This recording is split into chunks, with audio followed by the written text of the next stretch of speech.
लिया, लेकिन क्या किया जाए। यहाँ के जो असुर हैं मारी सुबाहु और उसके सहायक, ये यज्ञ को पूर्ण नहीं होने देते। तो मैंने सोचा कि मेरे इस शुभ कार्य में, इस तपस्या में, इस अनुष्ठान में विघ्न होता है। इसके लिए मुझे सहायता की आवश्यकता है और सहायता वही कर सकता है जो शस्त्रधारी हो और शास्त्रों से भी युक्त हो। और ऐसे कौन से जानते हो? रेणुका कुमार बाल ब्रह्मचारी परम पूज्य श्री परशुराम जी महाराज, उनसे मैंने अनुरोध किया तो उन्होंने परसा लेकर के मेरे 99 यज्ञों को पूर्ण करवाया। एक यज्ञ रह गया था तो मैंने सोचा मुनिनाथ ये तो पूर्ण हो ही जाएगा। मैंने उस एक यज्ञ को एक बार नहीं कई बार करने का प्रयास किया, लेकिन वो एक यज्ञ पूर्ण हुआ ही नहीं। लेकिन आज मैं देख रहा हूं कि इस वन में पूर्ण शांति प्रतीत हो रही है, कोई असुर नहीं दिख रहे हैं। तब तो हमको करना है, यज्ञ करना है, क्योंकि मेरा नाम है विश्वामित्र। मैं जो यज्ञ कर रहा हूँ ये यज्ञ है धर्म का स्वरूप। वो अपने लिए नहीं, ये देश के लिए, समाज के लिए, धर्म की स्थापना के लिए यज्ञ में अवश्य ही करूंगा, क्योंकि यज्ञ से ही सारे कार्यों की पूर्ति होती है। अतएव हम हवन कुंड में अग्नि प्रज्वलित करके और आहुति प्रदान करते हैं। ओम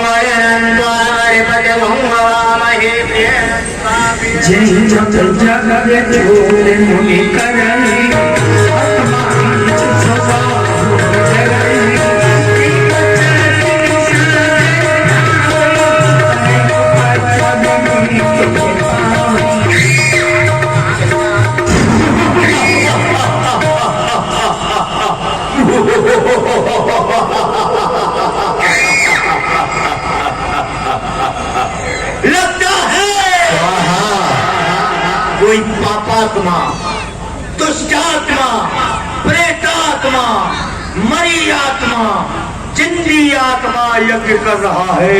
स्वाहा ही जला रहा है। आक्रमण स्वाहा स्वाहा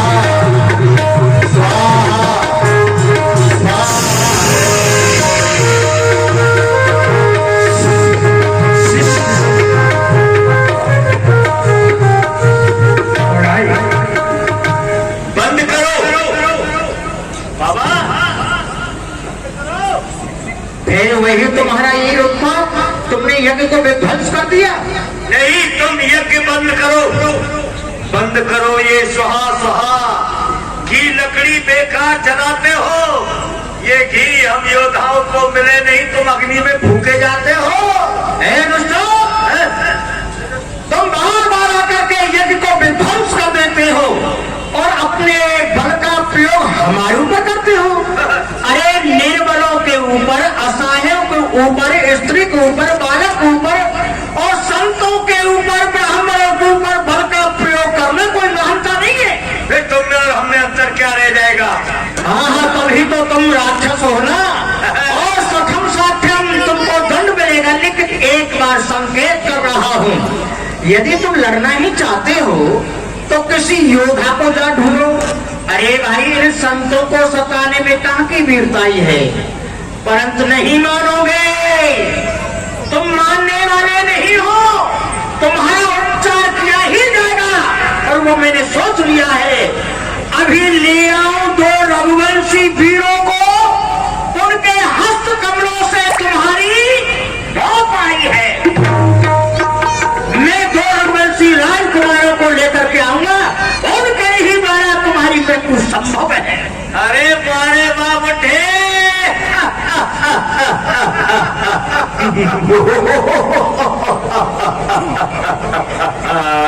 बुढ़े, तूने ये क्या बक बक लगाई है? जिस मौत की देता है धमकी, वो हमने लॉकडाउन में बेच खाई है। इसलिए तू हमसे कहता है इस बात को? अरे ले आना रघुवंशी सूर्यवंशी, चंद्रवंशी, ब्राह्मणवंशी, वैश्यवंशी, शूद्रवंशी, बमूलवंशी, भासवंशी, सबको मिला के एक ऐसा बंसा बजाऊंगा, न कोई नाम लेने वाला मिलेगा, न पानी देने वाला मिलेगा। आज के बाद यकीन नहीं करना, रावण महाराज का यही आदेश है, धर्म का नामो निशान समाप्त करना है। नहीं तो अभी सांप लेकर के भस्म के तुम फाड़े हो। हम जानते हैं तुम हमें श्राप नहीं दे सकते, क्योंकि यज्ञ के द्वारा तंत्र मंत्र सिद्ध करके अस्त्र शस्त्र बनाते हो हमें मिटाने के लिए। तुम लोग अच्छा काम नहीं छोड़ोगे तो हम बुरे लोग बुरा काम बिल्कुल नहीं छोड़े। तो हम तुमको जीवित भी नहीं छोड़ेंगे।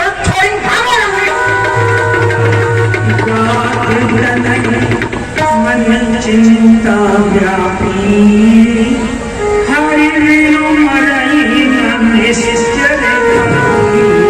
मैंने तप किया और तप करके क्षत्रिय होकर के भी ब्रह्मत्व को प्राप्त किया है। मैं विप्र हो गया, लेकिन मैं यदि इन कुछ राक्षसों को समाप्त कर दूं तो कार्य तो पूर्ण होगा नहीं। क्यों इस समय तो आदताई राक्षस, यहाँ तक ही नहीं पंचवटी और इन सबका सरदार है वो रावण। इन सब का विनाश संभव है केवल एक हरि के माध्यम से। इन कुछ राक्षसों को यदि मैं समाप्त कर दूंगा तो मेरा तप भी नष्ट हो जाएगा और संपूर्ण पृथ्वी के राक्षस समाप्त नहीं होंगे।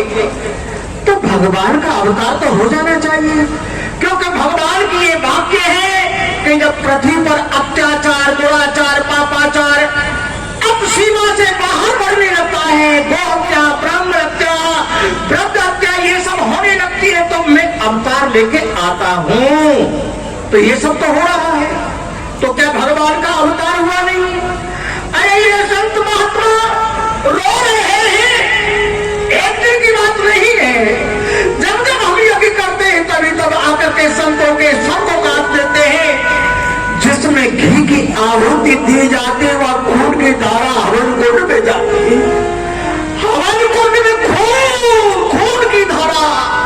इतना ही नहीं, हरि नाम न लेने देते हैं। आतंक यहाँ तक इनका है, यज्ञशालाएं जहां पर थी ऋषि रक्त वहां पर बहता है। गौ हत्याएं बढ़ रहे हैं, गौ मांस खा रहे हैं और ये राक्षस फल फूल रहे हैं, महात्मा रो रहे हैं और हे नारायण तुम सो रहे हो, महात्मा रो रहे हैं, भक्त रो रहे हैं, गौएं रो रही हैं और तुम सो रहे हो। नहीं नहीं, आपने जो वाक्य है उसको पूरा करो, पूरा करो। हम अपने लिए नहीं कहते, हम पूरे जितने भी अपने भक्त हैं, ब्राह्मण हैं, गौ हैं, सबकी रक्षा के लिए हम प्रार्थना कर रहे हैं। आइए शेष सैया पर पड़े हो किस अनोखे नाम से, क्या हृदय हिलता नहीं इस दुख भरी आवाज से? अरे जाग जाओ, जाग जाओ, जाग जाओ, उठ पड़ो, शेष सैया छोड़ दो और जिस तरह हो जन्म लेकर के इन जालमों की नस को तोड़ दो। अब नहीं सहा जाता, वरना इन संतों की दुहाई, वरना तुम्हारे भक्तों की दुहाई इस देश में फिर जाएगी तो तुम्हारी शेष सैया भी सिंध में धस जाएगी, धस जाएगी। ओह नहीं नहीं, भगवान की वाणी मिथ्या नहीं हो सकती। उन्होंने अवतार लिया होगा, मैं ध्यान धर के देखता हूं, क्योंकि उनकी अभी बाल अवस्था होगी, मैं ध्यान करता हूं। तब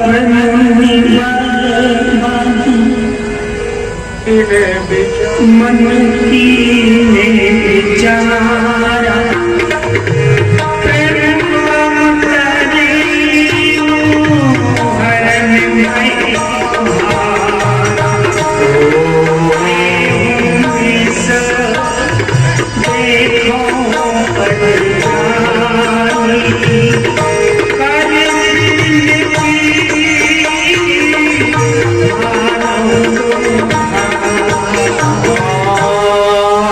छोड़ेगा। हे हो, यही तो मैं कह रहा था, ऐसा हो नहीं सकता, हो गया। और जहां के लिए मैं सोच रहा था वही हुआ है। अयोध्या में प्रभु अवतरित होकर के आए हैं। आहा, संतों, शिष्यों, हमने बहुत तपस्या की, बहुत अनुष्ठान किए, यज्ञ किए। समझ लो, अब उस यज्ञ का फल तुमको प्राप्त होने वाला है। परम पिता परमात्मा के तुमको दर्शन होने वाले हैं और राक्षसों का विनाश होने वाला है। मैं जा रहा हूं अयोध्या के लिए। ये मखभंग निशाचर नित्य करे मुनि वृंद को कष्ट से अब मैं छुड़ाऊं। अवतार लिया हर ने अयोध्या, अतएव अयोध्या को शीघ्र ही जाऊं। फलपूर्ण तपस्या का प्राप्त करो, प्रभु के मुखचंद्र के दर्शन पाओ, कर याचना प्रार्थना भूपत से युग बंधु को वेग लेवा करके लाओ। मैं दोनों राजकुमारों के लिए यहाँ पर लेकर के आता हूँ, लेकिन ध्यान रखना, जब तक प्रभु यहाँ पर नहीं आ जाते हैं तब तक तुम कोई यज्ञ नहीं करना, ठीक है ना? मैं जा रहा हूँ। आयुष्मान भव, आयुष्मान भव। बाबा चलो रे मन श्री अयोध्या था विराजे जहाँ प्रभु श्री जगत जय जगत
तभी तो मन पवित्र होता है। इसलिए सर्वप्रथम ये अयोध्या के समीप में ही सरयू माता का ये प्रवाहित हो रही है, मैं इसमें स्नान कर लेता हूँ। हे माते, आपके लिए मैं बार बार प्रणाम करता हूँ और आपसे मैं ये याचना करता हूँ कि आप में गंगा में इसी प्रकार से मुझको स्नान प्राप्त होता रहे और संतों का सत्संग मिले। जब स्नान भी मिलेगा, सत्संग मिलेगा, तो मेरी ये प्रार्थना है कि मेरा अंत समय भी आपके तट पर आ जाए। यही मेरी जीवन की सार्थकता है। हे सरयू शरणागत हो, मात सुनो, विनती है मेरी, तट तेरे शरीर को त्याग करो और निर्मल नीर को पान करोरी, साधुन को सत्संग मिले और राम को नाम सदा उचरोरी। अंत समय विनती है मेरी कि तट तेरे शरीर पे त्याग करोरी, त्याग करोरी। सरयू माता की जय। अब अवधपुरी में बसती है बनी बसती है।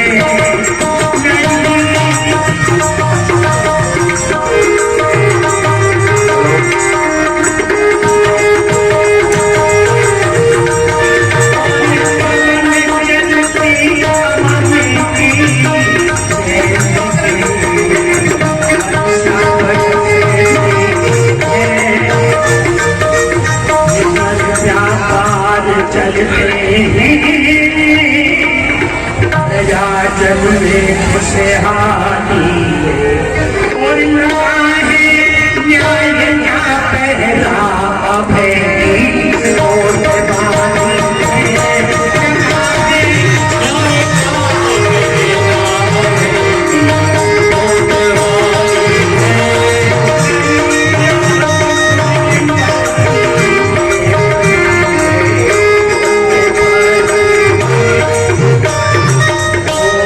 धर्म की उन्नति सफलता पीछे और एक बार सब मिलके बोलो राजा दशरथ जी की जय।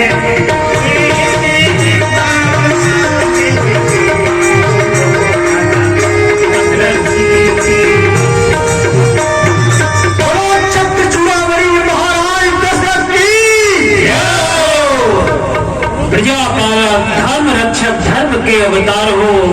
आज महाराज आपकी इस जग में जय जयकार हो।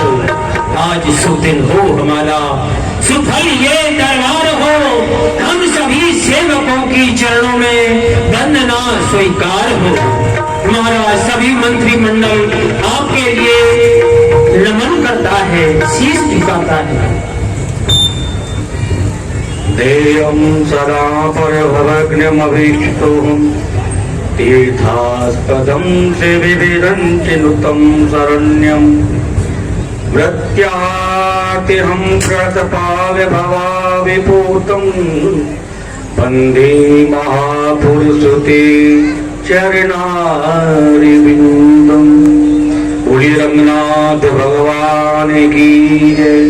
बोलिए गुरुदेव भगवान की जय।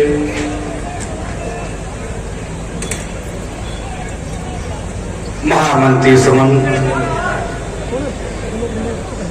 सभी मंत्रिमंडल, अवधपुर निवासी,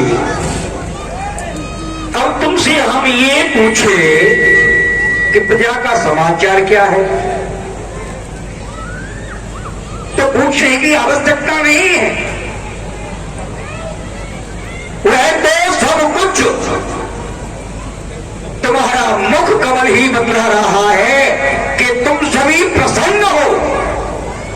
ये अवधपुरवासी सभी प्रसन्न हैं।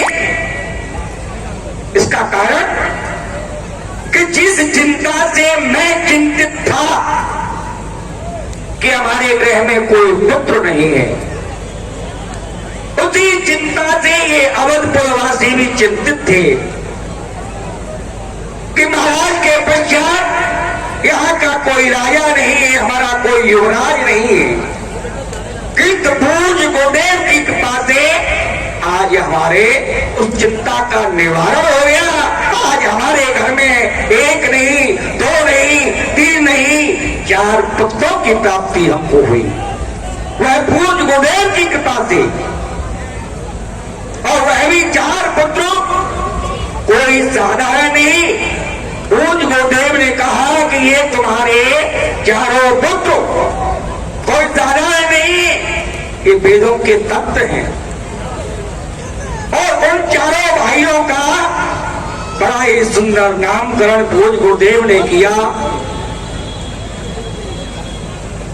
जो आनंद सिंध सुकुरासी और सी करते लोक सुपासी, कि महाराज जो तुम्हारे ज्येष्ठ पुत्र है वह कोई साधारण नहीं।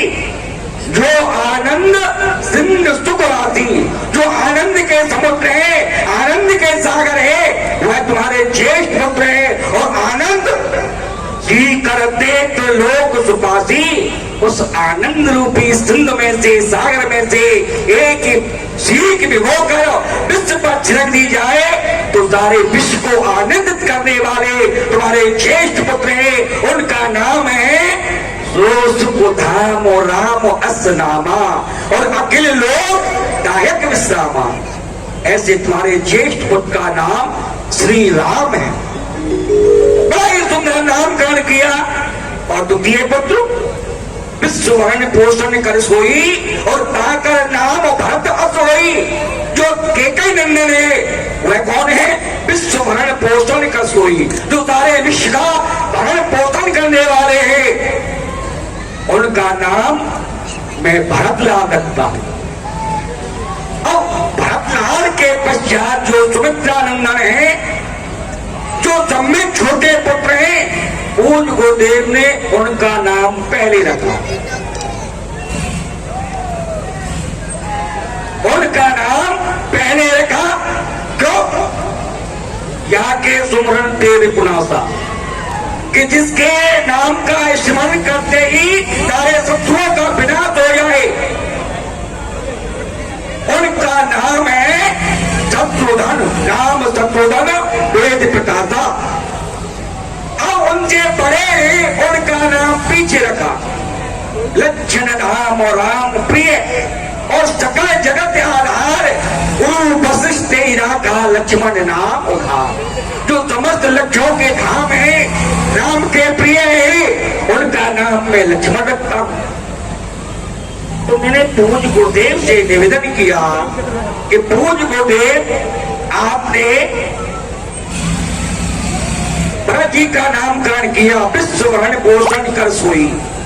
तो विश्व का भरण पोषण करने वाले विष्णु भगवान, विश्व का भरण पोषण करने वाले विष्णु भगवान हैं। और जाके सुमरन तेरे पुनासा शत्रुघ्न, वह शत्रुघ्न कौन है? गुरुदेव ने कहा वह शत्रुघ्न है चक्र सुदर्शन के अवतार। और लक्ष्मण कौन है? लक्ष्मण नाम राम प्रिय है। और जो लक्ष्मण है वह है शेषा अवतार। तो मैंने कहा जब वो भक्त विष्णु के अवतार है, वह चक्र के अवतार है, लक्ष्मण शेषा अवतार है, तो मेरा राम कौन है? तो पूज गुरुदेव ने कहा कि दशरथ, तुम्हारा राम कोई साधारण नहीं, तुम्हारा राम तो वो है जो कभी नहीं आता कि तुम्हारे हित के लिए वो चल के आया है। तुम्हारा राम वो है बिन पग चले ही सुने बिन काना, और कर बिन कर्म करे बिन नाना। बिना पग के चलता है, बिना कहो के सुनता है, वह तुम्हारा राम है। तुम्हारे पुत्र कोई साधारण नहीं, अर्थ धर्म काम मोक्ष, ये चारों तुम्हारे पुत्र हैं।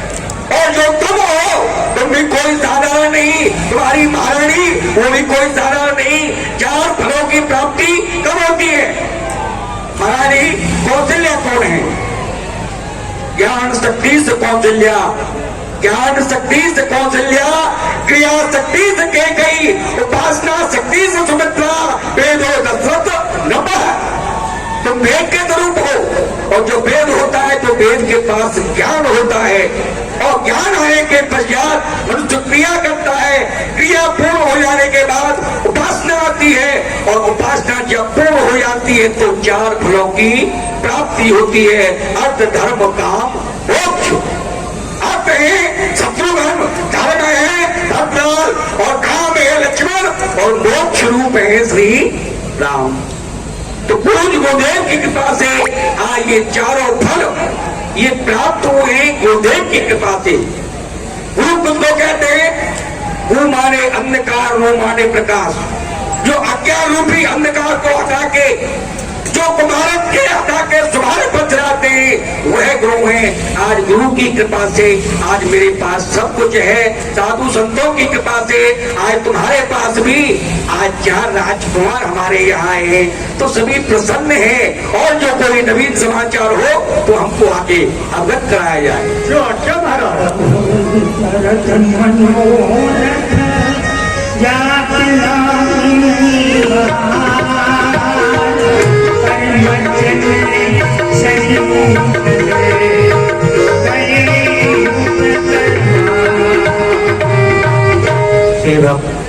महाराज से कहो कि बक्सर वन निवासी राजनंदन मुनि विश्वामित्र का आगमन हुआ है और हम मिलना चाहते हैं उनसे। मेरा प्रणाम स्वीकार। आयुष्मान भव। महाराज की जय हो। कहो क्या समाचार लाए हो? महाराज बक्सर वन निवासी गांधी नंदन विश्वामित्र ऋषि आपसे मिलना चाहते हैं। अहो भाग्य, अहो भाग्य। गाधे नंदन मुनि विश्वामित्र जी का आगमन हुआ है। अरे तो विलंब क्यों कर रहे हो? ये संत मिलन को चाहिए तज माया अवमान। जो द्रौपदी आगे बढ़े कोर्ट में यज्ञ समान। हम उनके स्वागत के लिए चलते हैं, सभी मंत्रिमंडल हमारे साथ चले, विप्रवर बेधुनी करते हुए उन्हीं के स्वागत के लिए चले। महाराज की जय हो, महाराज की जय हो।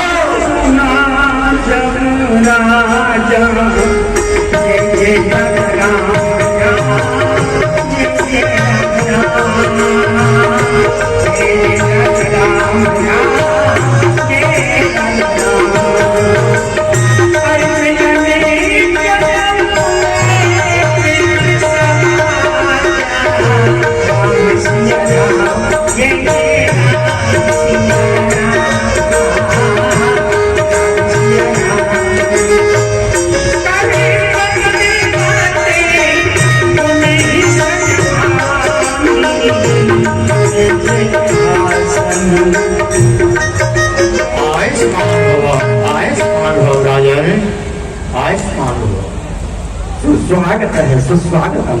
क्यों नहीं, आपका स्वागत है। आइए महाराज।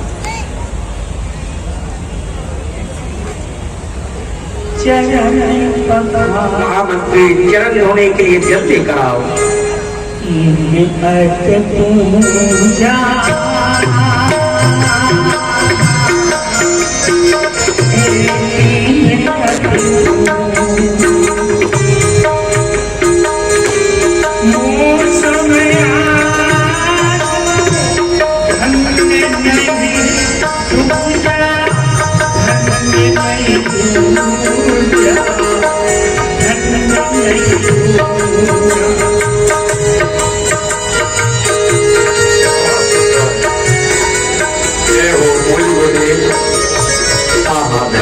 धन्य है, मैं आज अपने भाग्यों की कहां तक सराहना करूं।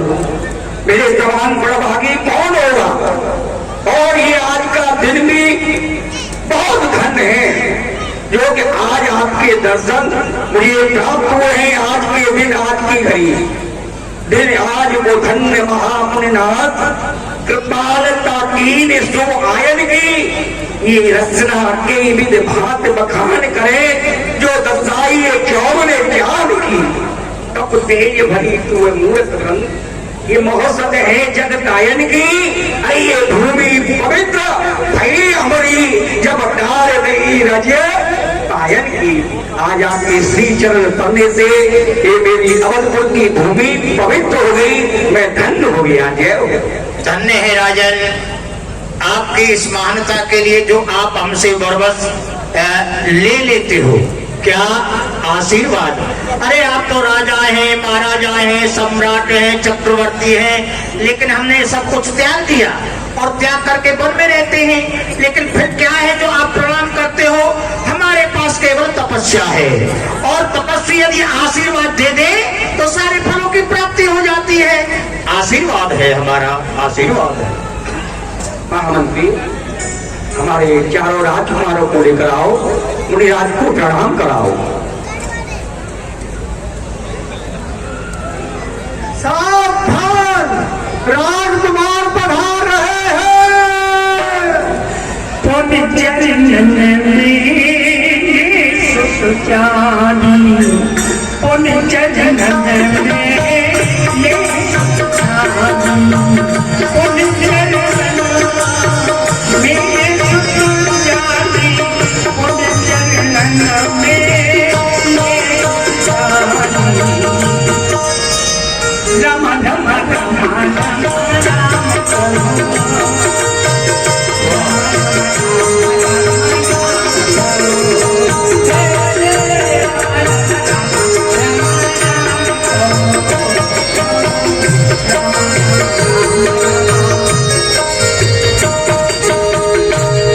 श्री राम, मुनिराज को प्रणाम करो।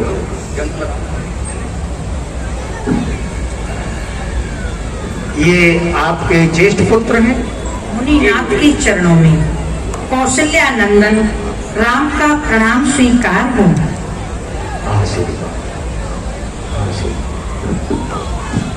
मुनिराज के चरणों में केकई नंदन भरतलाल का प्रणाम स्वीकार हो। आयुष्मान भव, आयुष्मान। मुनिराज के चरणों में सुमित्रा नंदन लक्ष्मण का प्रणाम स्वीकार हो। आयुष्मान हो, आयुष्मान। महामुनि के चरणों में सुमित्रा नंदन शत्रुघ्न का प्रणाम स्वीकार हो। आयुष्मान हुआ। ये आपके बड़े पुत्र हैं? हाँ मुनिराज। भरत, लक्ष्मण, शत्रुघ्न, रघुनंदन, थोड़ा सा मुखमंडल ये। जी को देखकर विश्वामित्र बाबा भूल गए अपने को और बार बार सोचने लगे तेरी बाकी चिचुकनिया पे बनिहार ना भमरी।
चांद को एकटक देखता रहता है, उसी प्रकार से मुखमंडल की शोभा इतनी अद्वितीय हो रही है कि मेरा मन ही नहीं करता है कि मैं अपनी दृष्टि को हटा लूं।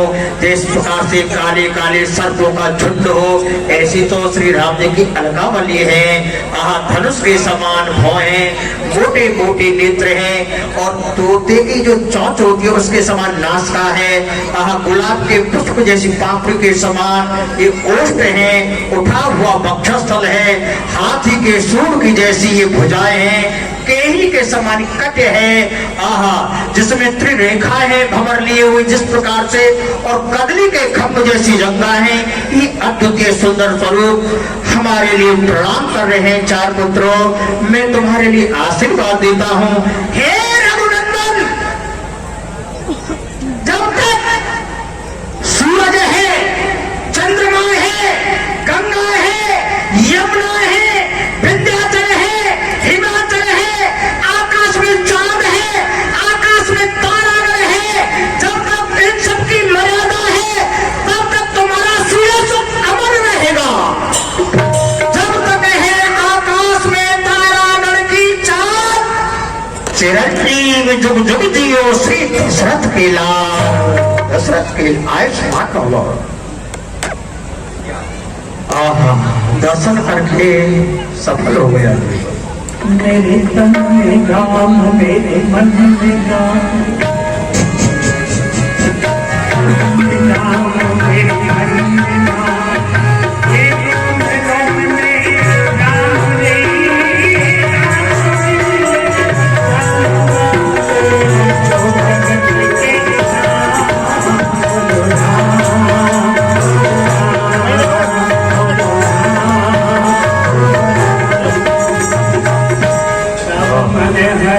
बचन के राम, मुनि यश कृपा न कीन्ही पुकार।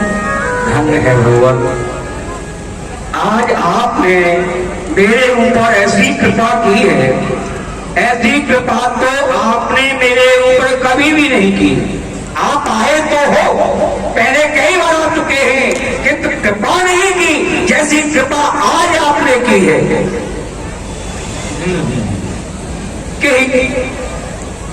कारण आगमन तुम्हारा, कहम सुकरत भगवान। आपने कृपा तो की है, किंतु कृपा में भी कारण छुपा हुआ है। अवश्य आपने मेरे ऊपर कृपा की, किंतु कृपा में मैंने देखा कि कृपा में भी कारण छुपा हुआ है। जब आप यहाँ आए थे तो मैंने आपके श्री मुख पर 4 प्रकार के भावों को देखा, जो कि आपके मुखारबिंद पर झलक रहे थे। 4 प्रकार के भाव। पहला भाव, आपके मुख पर क्रोध की दृष्टि, आपके मुख पर क्रोध झलक रहा था। दूसरा भाव आप कुछ चिंतित थे। और तीसरा भाव आपके अंदर कुछ, आपकी कुछ जिज्ञासा, आपकी जिज्ञासा आपके मुख मंडल पर झलक रही थी। और चौथा भाव है संकोच। तो मैं जानना चाहता हूँ कि आपको क्रोध किस पर है और किस चिंता से आप चिंतित हैं, और आपने कृपा की है तो किस कारण को लेकर आप यहाँ आए हैं। आए तो जिज्ञासा को लेकर हैं, किंतु संकोच कर रहे हैं। तो भगवान आप संकोच न करिए, संकोच को त्याग कर आप तो मुझसे आज्ञा करिए। हाँ राजा जी, कारण को लेकर आए। आपने ठीक ही कहा। हम संत तो सबका त्यागन करके वन में निवास करते हैं, लेकिन वन से और महलों में आए तो कारण तो इसमें छुपा हुआ है ही। लेकिन आपने जो कहा क्रोध है, भय है, संकोच है, याचना है, ये 4 भाव दिख रहे हैं, ठीक कहा तुमने। ये सारे भाव मिश्रित होकर के हमारे हृदय में विराजमान हैं। और जानते हो इसका कारण क्या है? सुनो हे राजन, मैंने अक्सर वन में 100 यज्ञ करने का संकल्प लिया। मैं यज्ञ जिस समय करता हूँ दुख मुझको निश्चय देते हैं, पूजा सामग्री हवन कुंड सब नष्ट भ्रष्ट कर देते हैं। असुर तो वहां पर रहते ही हैं, लेकिन मेरे हृदय में बड़ा दुख था कि क्या करूं, मेरी यज्ञ पूर्ण नहीं हो रही है। तो मैं आपके पास में आया, लेकिन आ तो गया, अब मेरे हृदय में संकोच है। और संकोच इस बात का है कि मैं आपसे याचना, आप कहते हैं ना याचना भी है, मैं याचना के लिए ही आया हूं। लेकिन याचना से पहले संकोच बार बार आ जाता है कि ऐसा नहीं हो मैंने याचना प्रकट कर की और महाराज देने में असमर्थ हुए तो मेरी याचना करना व्यर्थ हो जाएगा। नहीं भगवान, ऐसा नहीं हो सकता है। आप संकोच को त्याग कर और जिस यात्रा को लेकर आप आए हैं उसको प्रकट करें। आप जो भी मांगेंगे ये दास आपको वही वस्तु देगा। तन से, मन से, वचन से, दिल जान से, प्राण से, संतन और तप से, परिवार से, संतान से, हर तरह उपस्थित हो भगवान। अरे क्या मुझे इनकार है? यहाँ जो भी कुछ है सब आपका है। ये सेवक तो पहरे दार है। आप तो निसंकोच आज्ञा करें भगवान। हे राजा,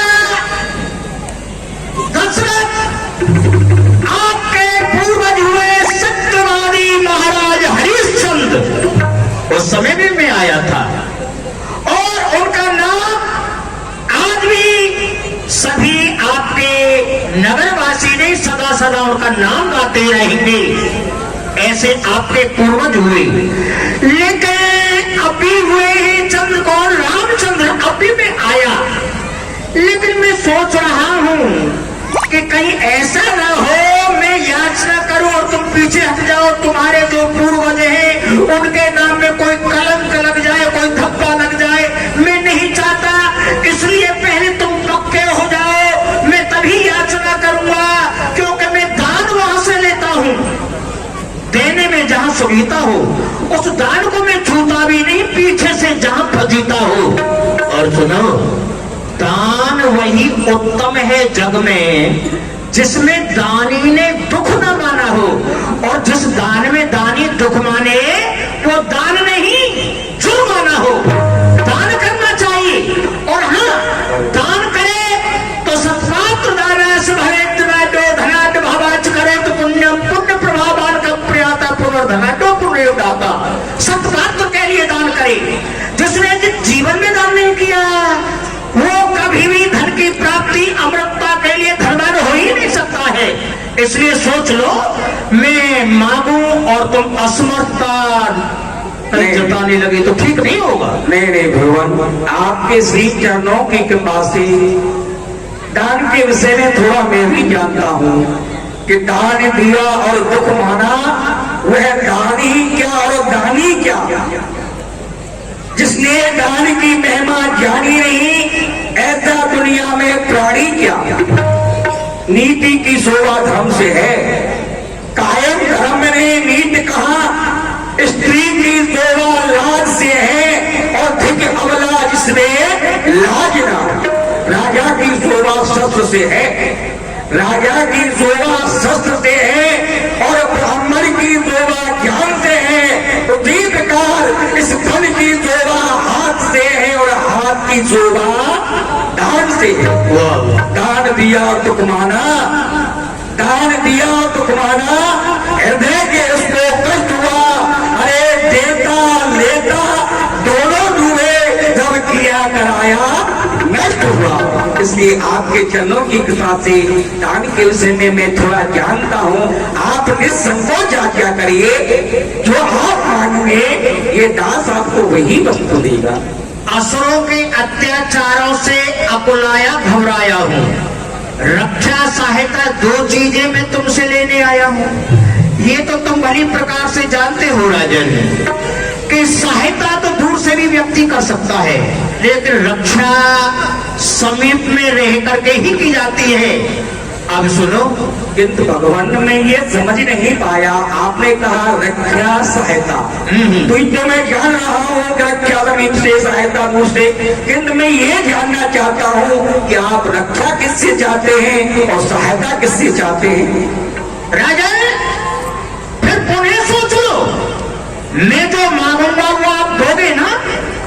दोगे तो ठीक है। सुनो, अनुचित समय तो देहुरा सुनाथा, निश्चल भय वो सनाथा, निश्चल भय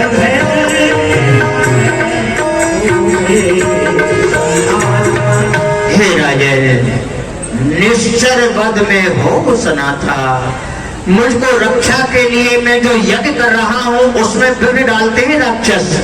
इसलिए यज्ञ की रक्षा के लिए जिसके लिए तुम बालक समझते हो, राम है बालक, वो नहीं है बालक, वो है इस सारी सृष्टि का पालक। इसलिए तू अपने राम लखन दे सौंप मुझे कुछ दिन के लिए। इसमें तुमको सौंदर्य से है और कल्याण कीर्ति है उनके लिए। राम लक्ष्मण को दे दो कुछ समय के लिए यज्ञ रक्षा के लिए बस।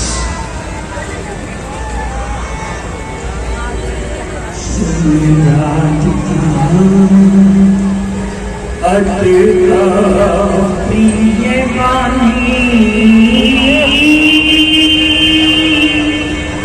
हृदय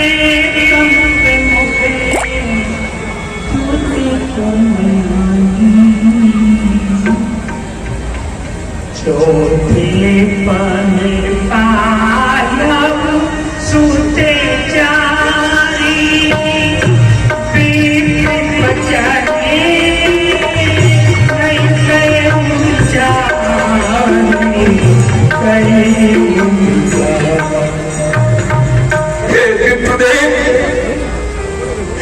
जो आपने मांगा है वह सोच समझ के नहीं मांगा है, क्योंकि मैंने चतुर अवस्था में पुत्रों का मुख देखा है।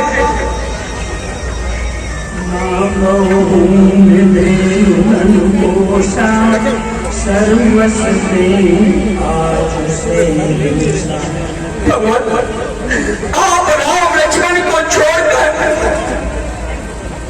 मांगो भूम ढेर घर पोता भूमि मांग लो, घर मांग लो, मेरा राज पोत मांग लो, मैं सब कुछ आपको दे सकता हूँ, कि राम लक्ष्मण आपको नहीं दे सकता।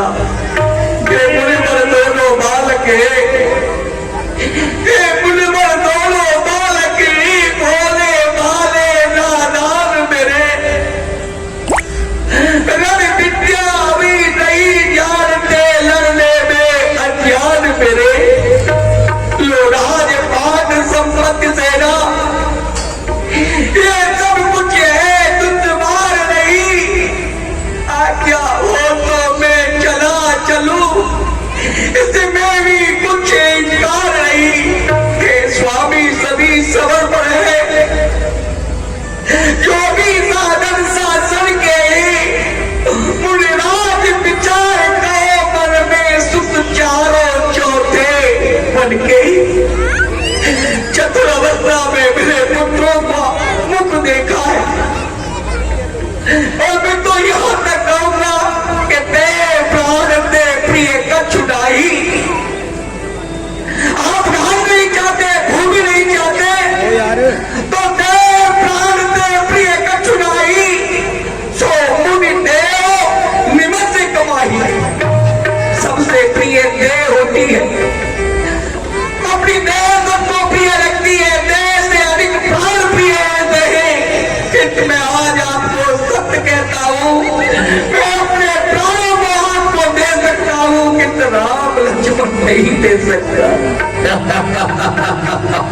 हरे हरे हरे हरे हरे हरे मुकुर गए वचन दे करके, वचन से राजन मुकुर रहे हो।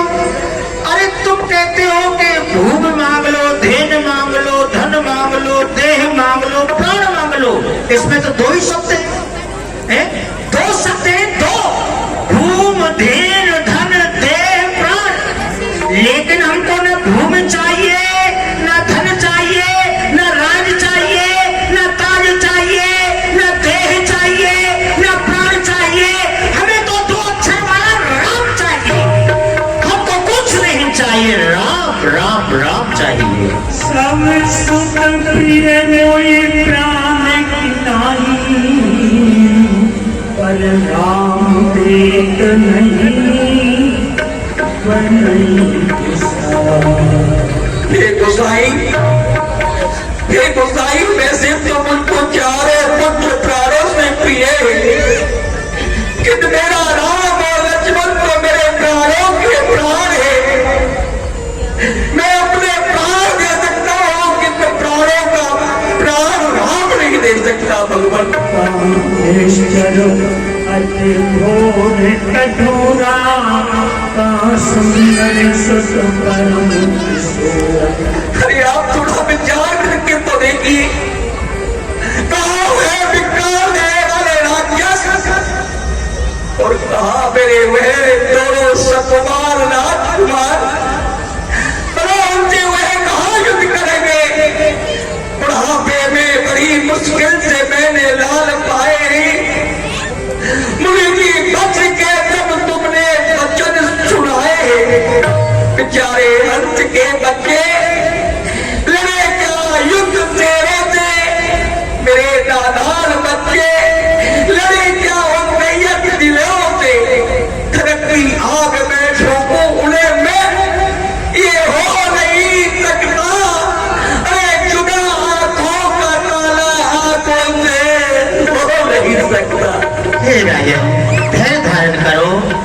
ये तुम नहीं रो रहे हो, ये तुम्हारा मोह रुला रहा है, मोह। अरे तुम तो श्री राम जी के लिए एक नादान, एक बालक समझ रहे हो, एक बालक समझ करके रो रहे हो, लेकिन उनका वास्तविक स्वरूप क्या है वो हम जानते हैं। तुम नहीं समझ पा रहे हो, तुम तो मोह में पड़े हो, प्रेम पंथ में अड़े हो, बड़े कड़े चित्त वाले महीप दीप ज्ञान के। हिम्मत ना हार, विचार दो, विचार सभी। अरे युगल कुमार होंगे जाहि कृपान के, बिंदु कवि दोनों बलवान है, कला निधान मर्म जान के, कर्म करते क्यों अजान के, वो घाल करी के और पालक नहीं के। अरे उन्हें बालक न जानो, वो पालक है इस जहान के, वो पालक है इस जहान के। इसलिए हम तुम्हारे लिए बता रहे हैं, इस मोह का त्याग करो।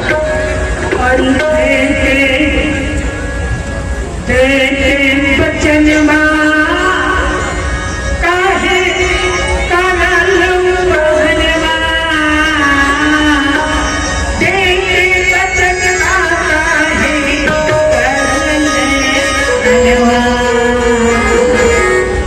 बचन रघुवंशी दादा पर चुमानों में भेजा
यदि तुम वचन देकर के वचन से मुकर जाओगे तो तुम्हारे पूर्वजों के नाम में, तुम्हारे भी नाम में एक कलंक लग जाएगा।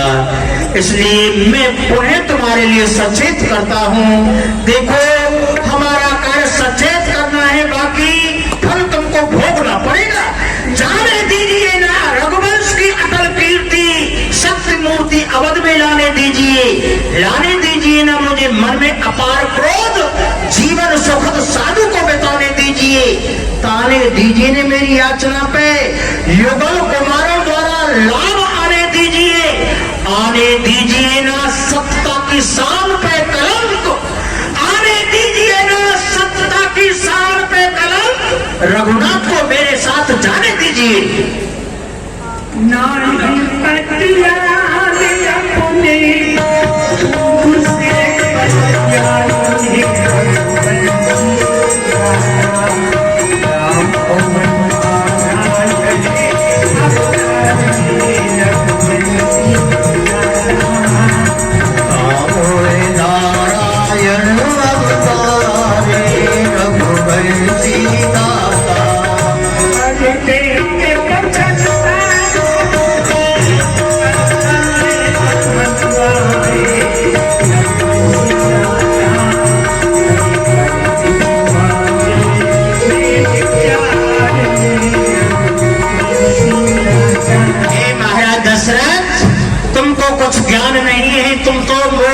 करके इस प्रकार से अधीर हो रहे हो, विलाप कर रहे हो और वचन से वचन का पालन नहीं कर पा रहे हो।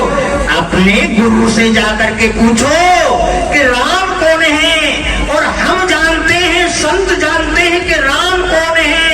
ये संत जानते राम किस लिए आए हैं, ये संत जानते कि राम का या आने का लक्ष्य क्या है? अरे तुम हमारे लिए कोई सामान्य ही समझ रहे हो क्या? भली प्रकार से जानते हो हमारे लिए। यदि मैं विष्णु से जाकर के कहता, विष्णु से जाकर के कहता तो चल देते छोड़ गरुड़ वाहन, और शिव से फरियाद अगर करता तो हिल जाता उनका भी आसन। अरे राम लखन मांगे मैंने और हृदय को तेरी सुनता हुआ, लेता देता दोनों डूबे, सब दिया जलाया नष्ट हुआ। अरे तुम तो वचन का पालन नहीं कर रहे हो राजा।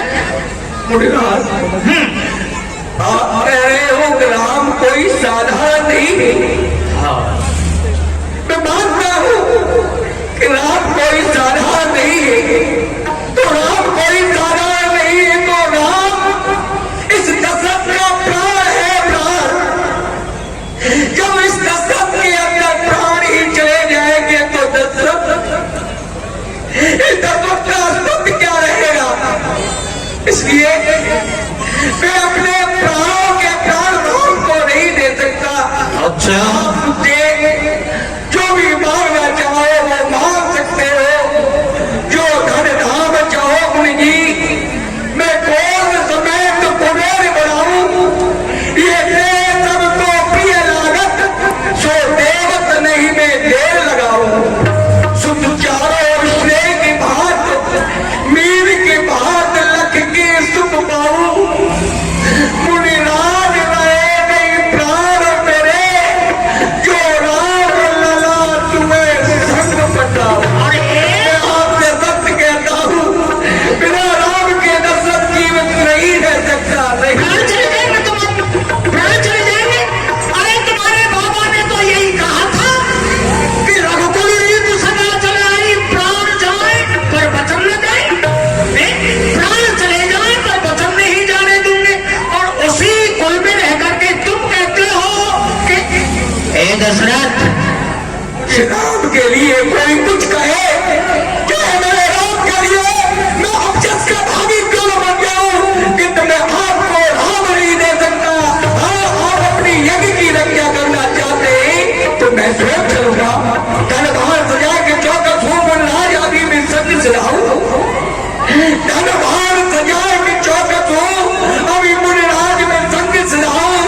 कहते निश्चल है वहीं पे तेरे मार के मैं जब राम बताऊं। मुनिराज ये मोतन वृद्ध है, पर संग्राम में नहीं पीठ दिखाऊं। मुनिराज रहे नहीं प्राण मेरे, जो राम लखन तुम्हें संग बताऊं। धन्य है महाराज दशरथ के इस स्नेह के लिए। अरे भाई, ये तो मैं समझ रहा हूँ, येन केन प्रकारेण दशरथ का राम जी के प्रति प्रेम तो है, और किसी प्रकार से यदि राम जी से प्रेम हो जाए तो वो कोई सामान्य व्यक्ति नहीं होता। ये तो महानता की बात है। मुझे बड़ी प्रसन्नता है महाराज दशरथ के इस प्रेम को देख करके जो राम जी के प्रति है। परंतु विश्वामित्र, इनके प्रेम की ओर मत जाओ। यदि इस समय तुम दशरथ के प्रेम की ओर चले गए तो तुम जो देश का भला करना चाहते हो, समाज का भला करना चाहते हो, संतों का उद्धार करना चाहते हो, राक्षसों को विनाश करना चाहते हो, जो राम की प्राप्ति करना चाहते हो, उससे तुम अधूरे रह जाओगे, वो लक्ष्य की प्राप्ति हो नहीं पाएगी। इसलिए इस समय तो हमको अपने उसी क्रांतिकारी रूप का ही प्रदर्शन करना पड़ेगा। क्रोध को ही दिखाना होगा, तभी दशरथ मान सकता है, ऐसे नहीं। अरे दशरथ, क्या तुम राम को नहीं दोगे? हमारे कहने पर भी हमारा अपमान करते हो।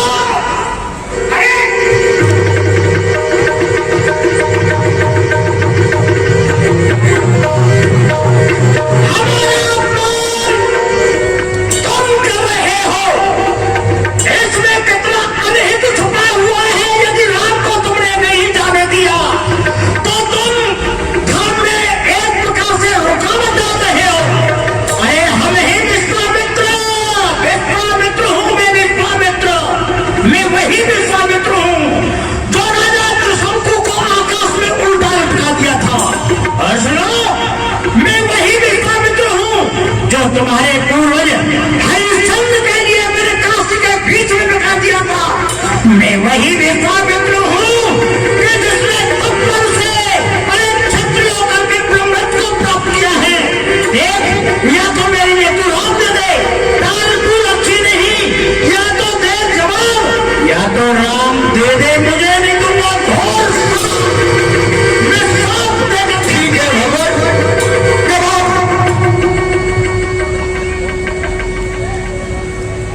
शांत शांत होने विश्वामित्र, अपने क्रोध का त्यागन करिए।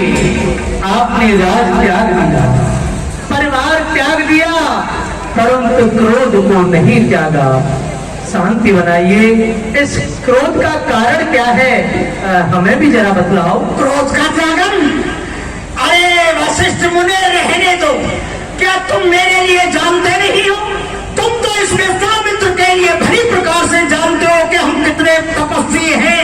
फिर भी तुमने अपने शिष्य दशरथ के लिए ये शिक्षा नहीं दी कि यदि कोई तपस्वी द्वारे पर आए तो चाहे प्राण चले जाए लेकिन वचन का पालन करते हुए और उसका सम्मान करना चाहिए। अरे हम अपने लिए नहीं आए, हम यज्ञ की रक्षा के लिए इनके पुत्र राम लक्ष्मण की याचना करके लेके जा रहे थे, लेकिन ये वचन दे करके वचन से मुकर रहे हैं। और इसमें तुम्हारा भी अपना छुपा हुआ है। तेरे कोई सुनेगा तो क्या कहेगा, कैसे गुरु का शिष्य है ये दशरथ, और तुम तो आज से नहीं पूर्वज जो हुए हरिश्चंद्र, अरे सदा से इनके कुल गुरु रहे हो, फिर दशरथ को शिक्षा क्यों नहीं दी तुमने? अच्छा, तो राम आपको नहीं मिले इसलिए क्रोध कर रहे हैं। हाँ, देखिए बात ऐसी है, राम क्रोध से नहीं मिलते हैं, राम तो प्रेम से मिलते हैं। और आप भी भली प्रकार से राम के स्वरूप को पहचानते हैं, हम भी जानते हैं। विचार करिए, एक साधारण पुत्र के प्रति पिता का इतना प्रेम हो जाता है, तो राम जैसा पुत्र महाराज दशरथ को चतुर्थ अवस्था में मिला है, तो उनके प्रेम के लिए तो कहना ही क्या है। आप क्रोध का त्यागन करिए, विराजिए, शांति धारण करिए। हम आ गए हैं, राम आपको अवश्य मिलेंगे। राम को दिला देना, नहीं तो शिष्य के लिए और गुरु के लिए दोनों को देख लूंगा। नहीं नहीं, ऐसा नहीं हुआ महाराज।